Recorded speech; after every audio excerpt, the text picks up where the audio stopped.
ये फिर से फ्रेश वोटर लिस्ट ये जो है बनाएंगे केवल मात्र 25 दिनों के अंदर।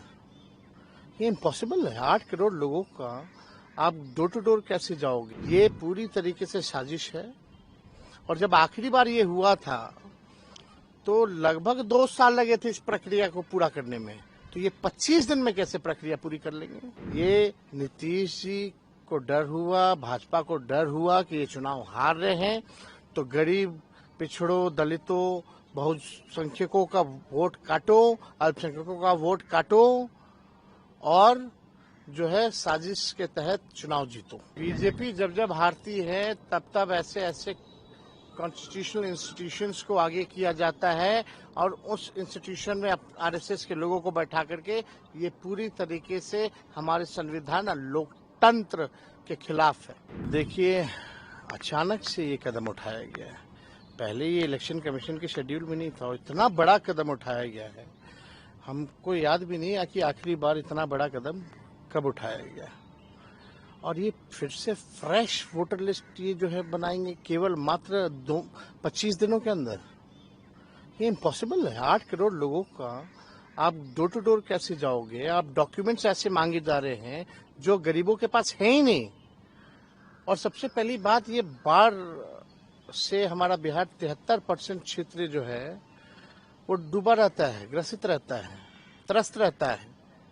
लोग अपना जान माल बचाएगा कि इलेक्शन कमीशन को डॉक्यूमेंट उपलब्ध कराएगा, और वो भी ऐसे डॉक्यूमेंट जहां आपको आधार की मान्यता नहीं है, ना मनरेगा कार्ड की मान्यता है। आपको प्रमाणित करना पड़ेगा, अपने माँ बाप का बर्थ सर्टिफिकेट भी देना पड़ेगा। कितने हमारे माता पिता जो गरीब है उनका बर्थ सर्टिफिकेट है, कहाँ से लाएंगे वो लोग? ये पूरी तरीके से साजिश है। और जब आखिरी बार ये हुआ था तो लगभग 2 साल लगे थे इस प्रक्रिया को पूरा करने में, तो ये 25 दिन में कैसे प्रक्रिया पूरी कर लेंगे? ये साजिश की बू है। ये नीतीश जी को डर हुआ, भाजपा को डर हुआ कि ये चुनाव हार रहे हैं तो गरीब, पिछड़ों, दलितों, बहुसंख्यकों का वोट काटो, अल्पसंख्यकों का वोट काटो और जो है साजिश के तहत चुनाव जीतो। अभी ये लोकतंत्र में, संविधान में गरीबों को एक ही अधिकार है, वोट का। वो भी वोट का अधिकार ये छीनना चाहते हैं। वोट का राज मतलब छोट का राज, ये अधिकार को ये लोग छीनना चाहते हैं। अभी वोट का अधिकार, वोटिंग का राइट छीनेंगे, बाद में पेंशन छीनेंगे, उसके बाद में राशन छीनेंगे।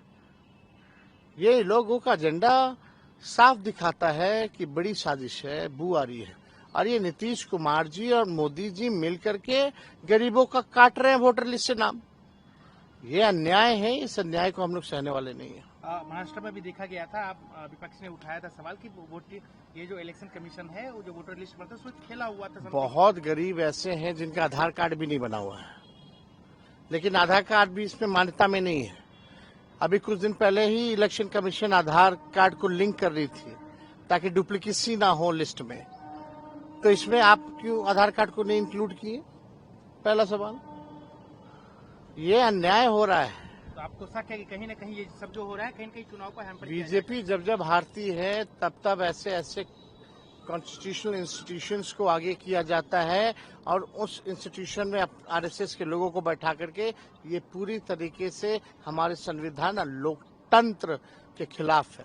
एक और सवाल, आज जिस तरीके से आरएसएस के एक बड़े नेता ने कहा कि कुछ शब्द हैं दो, उसको ये लोग संविधान विरोधी लोग, आरएसएस वाले लोग जो अंग्रेज के चमचे, जिनका कोई योगदान नहीं इस देश की आजादी में, एक बार छू के तो दिखाए लोग संविधान, ये हटा करके तो दिखाए। आप प्रिएम्बल्स में से सोशलिस्ट शब्द हटा दीजिएगा, आप सेक्युलर शब्द हटा दीजिएगा। यही इनका असली एजेंडा है। दे भाजपा के लोग जवाब इस पे।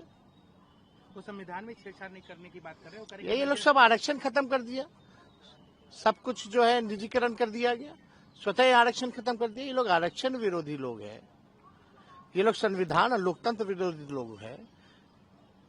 बिहार के लोग इस बार करारा जवाब देंगे इन लोगों को।